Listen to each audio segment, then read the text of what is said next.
Print and electronic media. ఈరోజు Vageshwari college of engineering national board of accreditation 3 courses రావడం జరిగిన సందర్భంలో ఒక మీటింగ్ ఏర్పాటు చేయడం జరిగింది.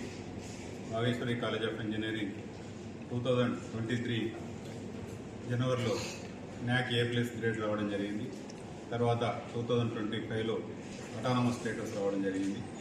అలాగే జనవరి 2026లో 9th, 10th, 11th రోజు MBA టీమ్ ఇన్స్పెక్షన్ చేసిన తర్వాత CSC, EC అండ్ EEE కోర్సెస్కి MBA అక్రిడేషన్ రావడం జరిగింది. ఈ నార్థన్ తెలంగాణ రీజన్లోనే Vageshwari college of engineering NAC A+ grade రావడం అనేటువంటిది దానికి గర్వంగా ఫీల్ అవుతున్నాను. అట్లాగే MBA కూడా 3 కోర్సెస్ రావడం అనేటువంటిది కూడా వాగేశ్వరి కాలేజ్ ఆఫ్ ఇంజనీరింగ్ యొక్క క్వాలిటీని చూసి రావడం జరిగింది. అంటే ఏదైనా కూడా టూ కోర్సెస్ ఇస్తారు జనరల్గా, బట్ వాగేశ్వరి కాలేజ్ ఆఫ్ ఇంజనీరింగ్లో 3 కోర్సెస్కి MBA అక్రిడేషన్ రావడం జరిగింది. ఈ MBA అక్రిడేషన్ అనేది 3 years ఉంటుంది. 2028 డిసెంబర్ వరకు కూడా ఉంటుంది. 3 years period. And MBA team January 9th, 10th, 11th రోజు ఇన్స్పెక్షన్ చేయడం జరిగింది.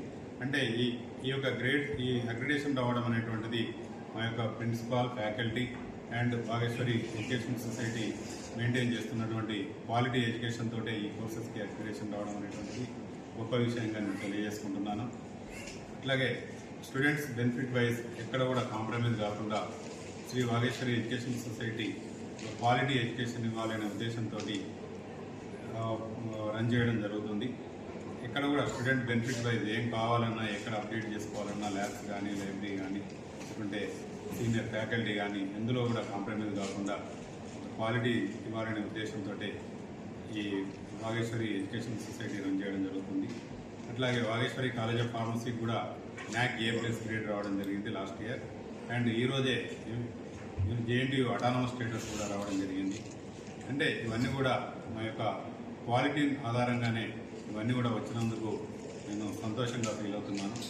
ఎప్పుడు కూడా అంటే క్వాలిటీ ఇవ్వాలి అనేటువంటిది ముందు కూడా క్వాలిటీ ఎడ్యుకేషన్ తోటి ముందుకెళ్తుందని తెలియజేస్తున్నాను.